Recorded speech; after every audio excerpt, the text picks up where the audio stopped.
Hi, I'm Karia Fazenfeld. I'm Maddie Janowak. And I'm Hannah Tegmeyer. Hi, I'm Jeremiah Pennell. Welcome to our experiment. Our research project focused on resting membrane potential in crayfish and the factors that may affect resting potential. But first, it's important to define what resting potential is. Resting membrane potential is the most basic form of neural physiology, and the two factors that most influence this are the distribution of ions in the extracellular fluid and temperature, which in turn affects the flow of ions. At the bottom of the slide, we have a graph displaying an action potential. An action potential is the way in which neurons carry information throughout the brain. Resting membrane potential is one component of an action potential. The resting potential, or resting membrane potential, is where the concentration of ions in a cell prefer to be in terms of millivolts. Next, we have the threshold. A neuron has to be depolarized and meet the threshold in order for an action potential to occur. The resting potential plays a part in this, and the factors that influence the resting potential and where it lies also influence how quickly a neuron is able to fire an action potential.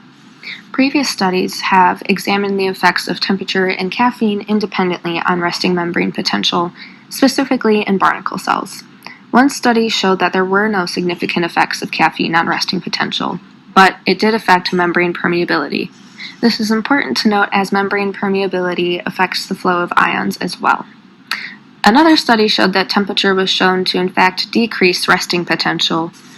The overall purpose of our study was to examine the combined effect of temperature and caffeine on resting membrane potential, and whether the two had a combined effect. We hypothesized that the resting membrane potential would increase in the presence of caffeine and hot temperatures. Before we could start the dissection, we had to place the crayfish in a bucket of ice for 10 minutes until it stopped moving. We then pulled the crayfish out and cut the tail as close as we could to the body. The resting membrane potential of a crayfish muscle tail was measured using an electrode test. A bucket of ice was used to place the crayfish in before cutting off its tail. We used a pair of scissors and a scalpel to perform the dissection. We used 4 300 milliliter beakers to hold our solutions.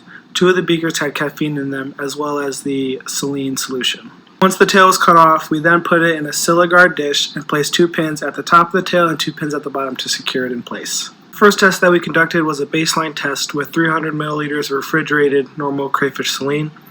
The saline was poured over the crayfish to cover it, and then the resting membrane potential was measured in 3 different places using the electrode test. The caffeine solution was then poured over the crayfish and was resting for 2 minutes.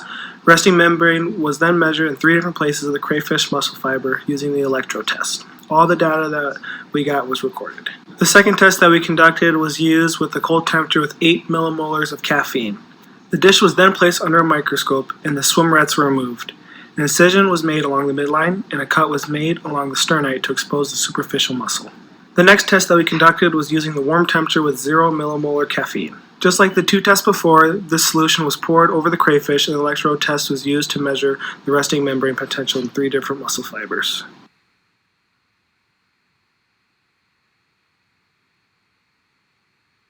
Okay, so I'll be talking about the results, and we used SPSS, a 2-way ANOVA, which is different than a 1-way because it does 2 different analyses of both of the independent variables instead of just one.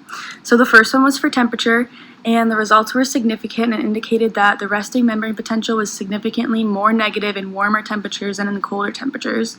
The cold temperature average resting membrane potential was negative 49.667 plus or minus 3.002 millivolts, and the warm temperature average was negative 69.833 plus or minus 3.002 millivolts. And this shows that the resting membrane potential was significantly more negative in the warm than in the cold, with a p-value of 0.001. And since that is less than 0.05, we know that the results are significant. However, although there was a significant difference in resting potential between the cold and warm solutions, the difference was only significant between the cold and warm solutions with caffeine. The difference was not significant between the cold and warm solutions without caffeine. Our next test was for caffeine levels, and overall the results were not significant.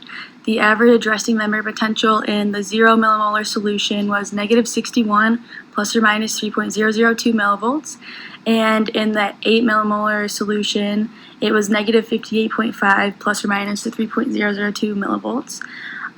The results from the analysis show that there was not a significant difference in resting membrane potential between the concentrations with a p-value of 0.572, and therefore we cannot say that the results are significant because it is greater than 0.05.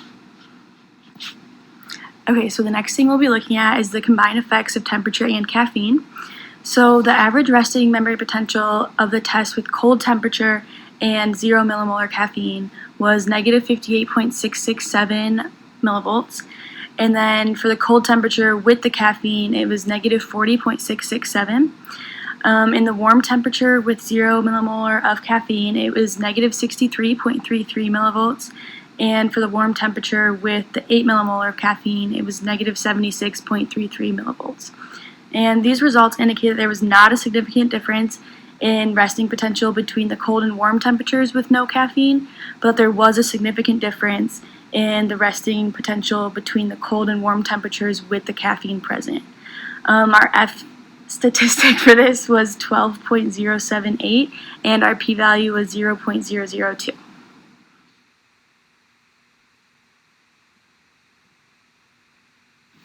The primary goal of our experiment was to explore the combined effect of caffeine and temperature on resting potential.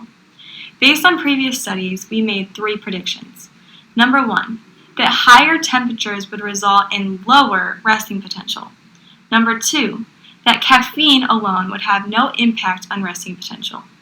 And number 3, that caffeine at higher temperatures would counteract the impact of higher temperatures on resting potential, causing the heated caffeine solution to have a higher resting potential than the heated non-caffeine solution. So here's what we found in regard to our predictions when we ran the experiment. Unlike previous studies, we did not find a statistically significant decrease in resting potential for a non-caffeine solution at higher temperatures. We think this is probably due to the limited time that the crayfish tail was immersed in the higher temperature solution, or it could be also that a high enough temperature just wasn't used in order to cause a significant effect. We did, however, find, as predicted, that caffeine alone had no statistical impact on resting potential, which was consistent with the findings from previous studies. Finally, we did not find a counteracting effect of caffeine on the decreasing resting potential caused by higher temperatures. In fact, the exact opposite occurred, and the heated caffeine solution had an even lower resting potential than the heated non-caffeine solution. We think this could have occurred for several reasons. First of all, we used the same crayfish tail for each phase of our experiment, with the 2 heated phases being tested last.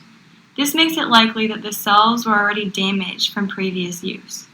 Also, because the dish holding the crayfish was not changed in between solutions, it is likely that remnants from previous solutions remained in the dish that we are measuring from, therefore contaminating and skewing our results. Finally, our caffeine solution may not have been concentrated enough in order to cause the predicted increasing effect on resting potential. It has been shown that neuronal and muscular functioning are highly dependent on resting potential.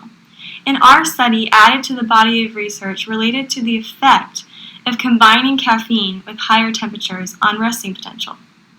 The results of our experiment indicate that future studies should include a larger variation of temperature points, especially in the higher range, in order to isolate the impact of temperature when combined with caffeine. A higher variation of caffeine concentrations in order to isolate the impact of caffeine at various temperature points, in a new crayfish tail in between each phase of the experiment, in order to ensure that the muscle fibers are not damaged or contaminated. And finally, a larger sample size with more crayfish tails, in order to demonstrate validity and consistency of results. My name is Jeremiah Purnell, and I approve this experiment.